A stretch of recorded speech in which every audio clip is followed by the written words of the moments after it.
안녕하십니까. SBS 아카데미 컴퓨터 아트 학원 남상우 강사입니다. 만나서 반갑습니다. 오늘 이번 시간에서는 디자인 분야에서 갑 중에 갑, 광고 디자인에 대해서 배워보도록 하겠습니다.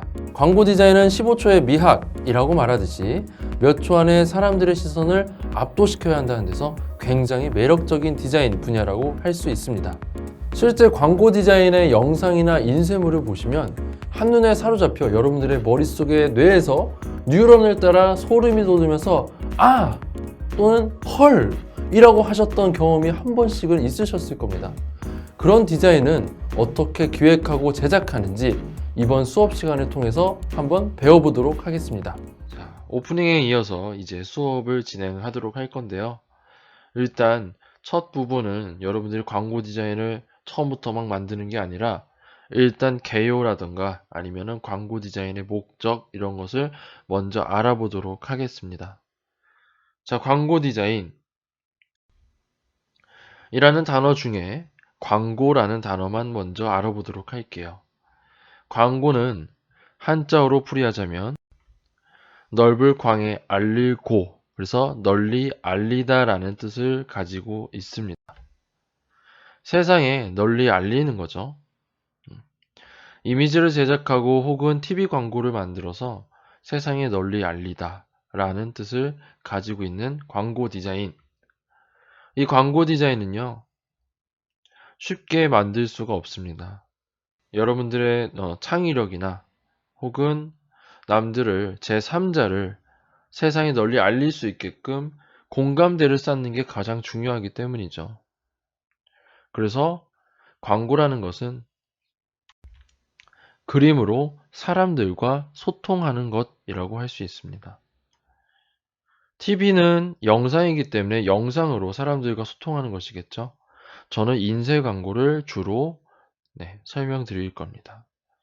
그래서 어떤 광고 이미지가 있다면 지나가다가 사람들은 한 번쯤 보게 돼요. 그러고 나서 깜짝 놀라죠. 오, 이거 아이디어 완전 좋은데? 라는 얘기를 합니다.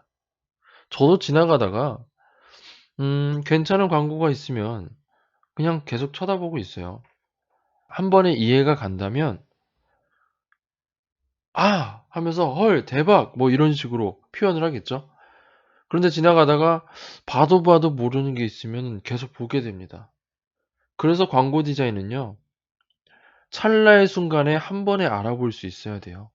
찰나의 순간에. 계속 쳐다본다고 해서 생각하고 이런다고 해서 그것은 좋은 광고 디자인이 아닙니다. 예를 들어서 사람들 위급할 때는 뭐 119나 112 이런 전화를 하게 되죠. 그쵸? 그래서 실제로 그런 위급한 일이 생겼을 때 알리려면 보통은 전화로 알리게 됩니다. 경찰서에 전화하고 소방서에 전화하게 돼요. 왜냐하면 우리는 그동안 어렸을 때부터 그렇게 배워왔기 때문이죠. 당연하게 생각을 해요.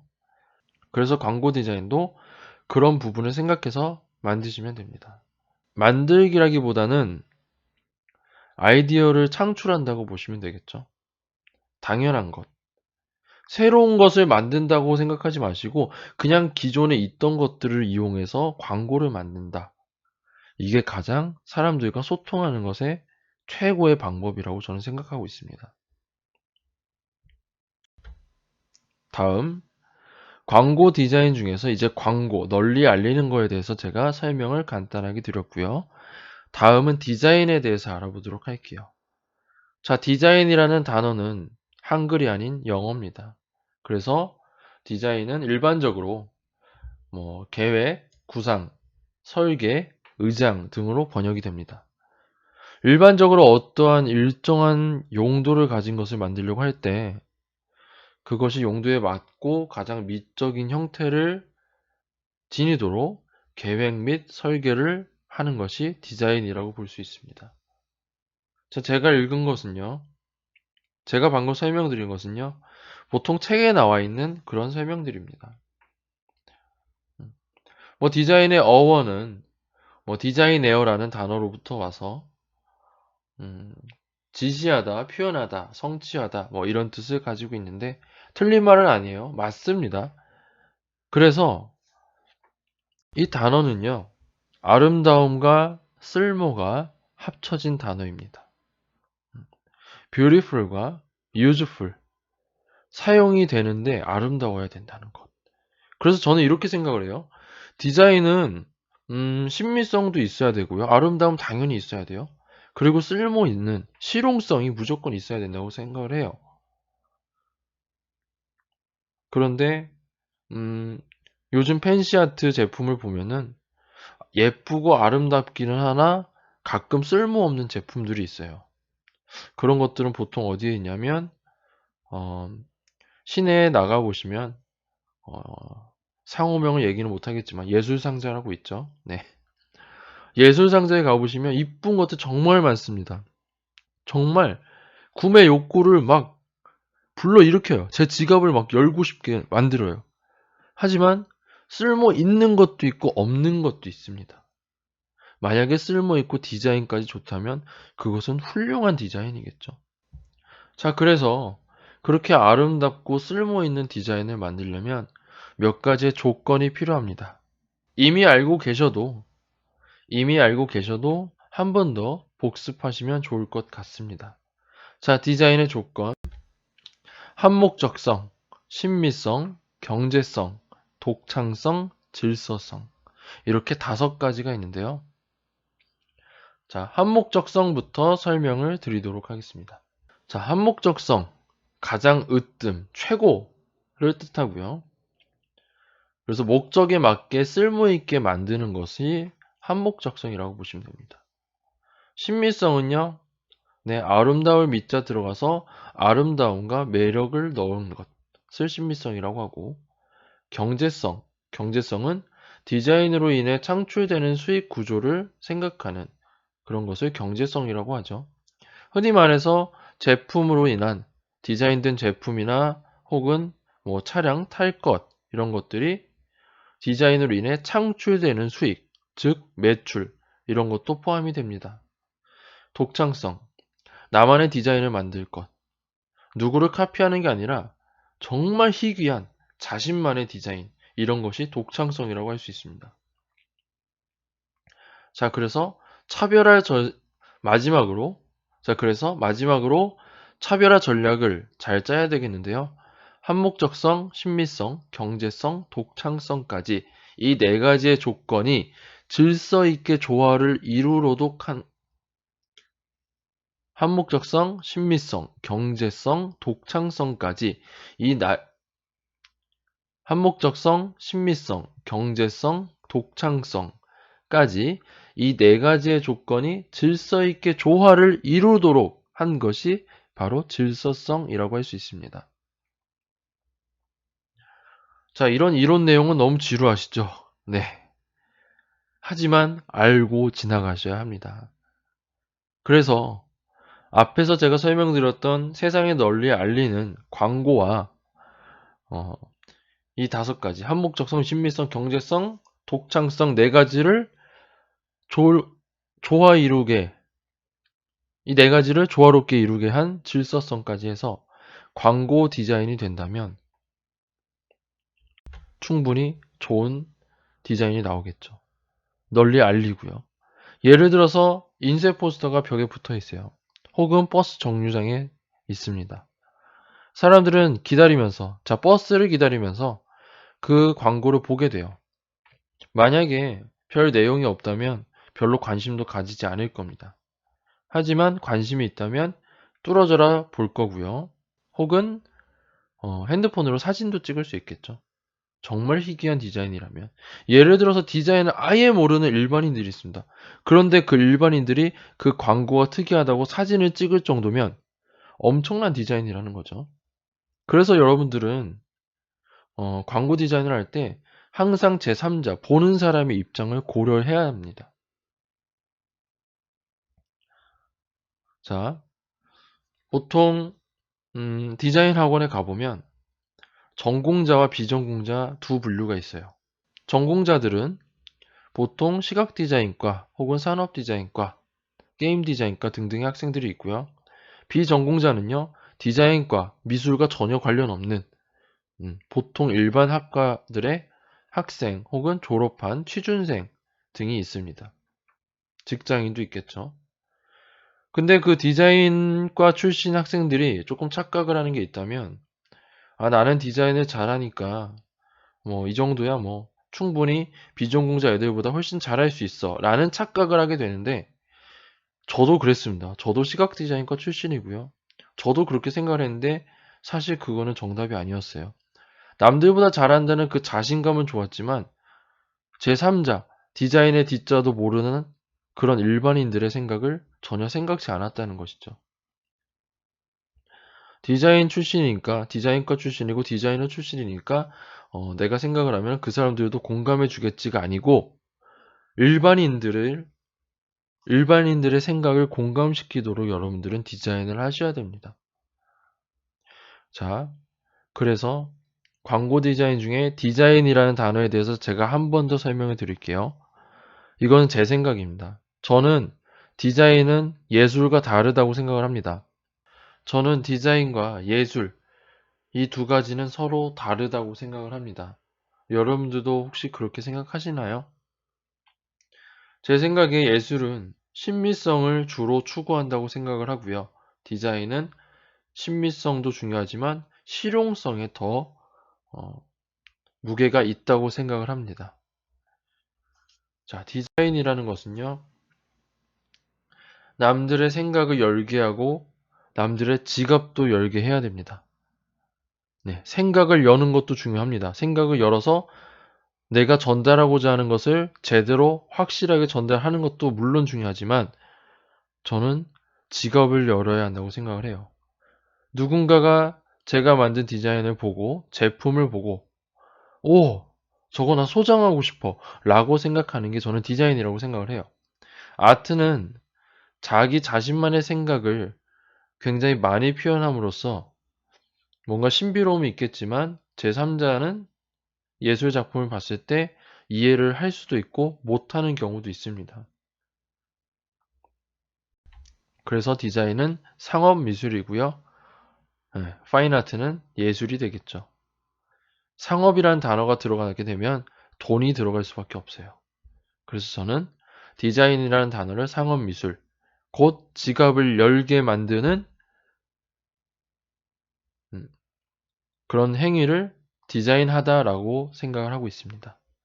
그래서 광고 디자인은 어느 한 제품을 광고하기 위해서 혹은 그 제품을 살 수 있게끔 소비자의 지갑을 열게 만드는 그런 수단이라고 저는 생각을 합니다.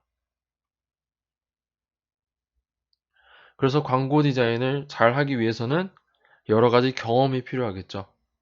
경험이 정말 중요합니다. 여러분, 저는요, 제 스스로가 경험을 정말 많이 했다고 생각을 합니다. 지금 저 자신의 자랑을 하는 게 아니라, 저는 이러이러한 경험을 했으니까 여러분들도 한번 해보라는 어떤 추천의 의미라고 보시면 될 것 같습니다.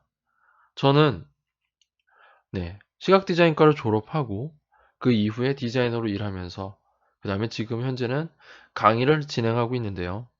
그 중간중간에 제가 좀 특이한 경험을 많이 했습니다. 여행도 다녀오고요. 혼자서 여행도 많이 다녀왔고요. 그리고 남자들은 별로 배우지 않는 그런 것도 한번 배워봤습니다. 네. 네일리스트가 되기 위해서 네일 아트를 한번 배워봤는데요. 물론 실기 시험에서 한번 떨어진 이유로 지금은 손을 대고 있진 않지만, 저에게는 굉장히 즐거운 경험이었고, 그 경험으로 인해서 여성들의 손톱이 디자인에 어떤 영향을 끼치는지 그런 것도 알게 되었고요. 혹은 여성들이 그 손톱에 왜 네일 아트를 받는지 그 이유에 대해서도 알았습니다. 그리고 어떤 색상, 어떤 디자인을 좋아하는지도 알게 되었죠. 그래서 저는 그 네일 아트를 배울 때 시험보다는 그렇게 디자인하는 게 제일 재밌었던 것 같아요. 흔히 뭐 아트 수업이라고 하죠. 손톱을 만들고 붙이고 하는 것보다는 신기하게도 디자인하는 수업이 제일 재미있었던 것 같습니다. 그래서 그런 네일 아트를 준비했을 때 저는 실제로 생각이 있었어요. 시험에 붙으면, 내가 네일리스트가 된다면 디자인 마케팅은 내가 다 해야겠다. 이런 생각이 있었습니다. 하지만 꿈은 이루어지지 않았고요. 예, 전혀 화장이나 뭐 손톱에 대해 정보가 없던 저에게는 굉장히 힘든 시간이기도 했습니다. 자, 그 뒤로 다시 디자이너로 돌아가서 일을 시작을 했고요. 그 다음에 이제 시간 남을 때 한 번씩 뭐 캘리그라피를 배운 적도 있습니다. 제가 이제 포토샵과 일러스트를 주로 강의를 하고, 그 다음에 뭐 인포그래픽이나 광고 디자인 강의도 하고 있지만, 저는 관심이 있는 거면 무작정 배웠던 것 같아요. 그래서 캘리그라피도 뭔가 관련이 있을 거라 생각해서 충분히 배워봤고요. 그 다음에 뭐 3D 툴도 한번 배워봤습니다. 저에게는 굉장히 어려웠던 툴인 것 같아요. 하지만 그런 툴들이 저에게는 좋은 경험으로 쌓았고요. 그 경험이 곧 저만의 무기가 되고 말았죠. 그래서 그런 경험을 쌓고 또 여행 경험도 수많은 경험을 쌓고 하다 보니까 저는 생각하는 것이 남들과는 조금 특이한 경우가 좀 있는 것 같아요.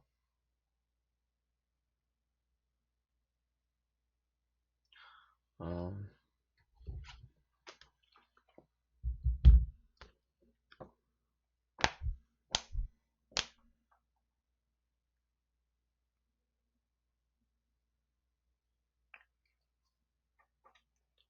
저는 가장 좋아하는 것이 있다면 사람들과 소통하는 것이 가장 재밌습니다. 왜냐하면 제가 스스로 또 말이 많은 성격이기도 하고요. 사람들과 소통했을 때 뭔가 얘기를 함으로써 새로운 정보를 얻을 수가 있어요. 그렇게 정보를 습득하는 것이 저는 굉장히 즐거운 것 같아요. 책을 보면서 공부를 하면서 하는 정보 습득은 저에게는 와닿지 않고요. 네, 공부를 좋아하는 사람이 물론 있겠지만은 그렇지 않은 사람이 또 대부분이라는 생각도 듭니다. 특히나 지금 이 강의를 듣고 있는 분들은요, 뭔가 음, 앉아서 공부하는 것보다는 즐기면서 공부하시는 분이 더 많을 것 같아요. 그래서 저는 다시 처음으로 돌아가서 광고를 잘 하려면 제 생각은요, 그림으로 사람들과 소통하기 위해서는 발상을 뒤집어서 아이디어로 끌어낼 수 있는 능력이 필요하다고 저는 생각이 들고요. 그리고 그 광고를 생각해 냈을 때 실행할 수 있는 추진력도 필요하다고 생각이 듭니다. 여러분 메모장 혹시 들고 다니시나요?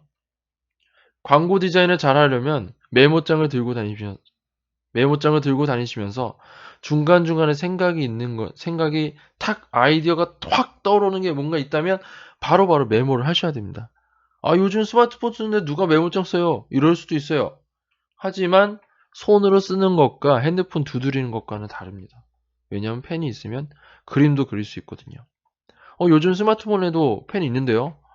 이러지 마시고요, 여러분. 종이에다가 연필 또는 펜으로 하는 게 제일 좋습니다. 스마트폰은요, 필요한 정보를 찾을 때만 검색용으로 사용을 하시고 손에서 잠시 멀어지게끔 두시는 것이 좋습니다. 저는 길을 다닐 때도 두리번 걸어요. 누가 보면은 저 사람 뭐야 이럴 수도 있는데 그렇게 걷는 이유는요. 앞만 보고 걸어갈 게 아니라 지금 길거리에는 충분히 광고가 다 되고 있어요. 그런 광고가 어떻게 되고 있는지 내가 저 글씨를 봤을 때 간판을 봤을 때 어떻게 내가 저게 한눈에 들어왔지? 이런 생각을 가지셔야 돼요. 남들과는 조금 다른 생각을 가지시면서 길을 걷고 평소에 생각을 하신다면 충분히 아이디어로 끌어낼 수 있는 능력은 된다고 봅니다. 자, 그래서 이번 시간에는 광고 디자인에 대한 개요와 이번 시간에는 광고 디자인에 대한 개요와 광고의 뜻, 그리고 디자인의 뜻, 그리고 저의 경험 내용을 설명드렸습니다. 이번 시간에는 광고 디자인을 하기 위해 여러분들이 꼭 알아두셔야 하는 내용들에 대해서 배워보았습니다. 소비자에 의한, 소비자를 위한 디자인을 하셔야 합니다. 그것이 바로 진정한 광고 디자인입니다. 그럼 다음 시간에는 좋은 광고 디자인, 굿 디자인에 대해서 배워보도록 하겠습니다.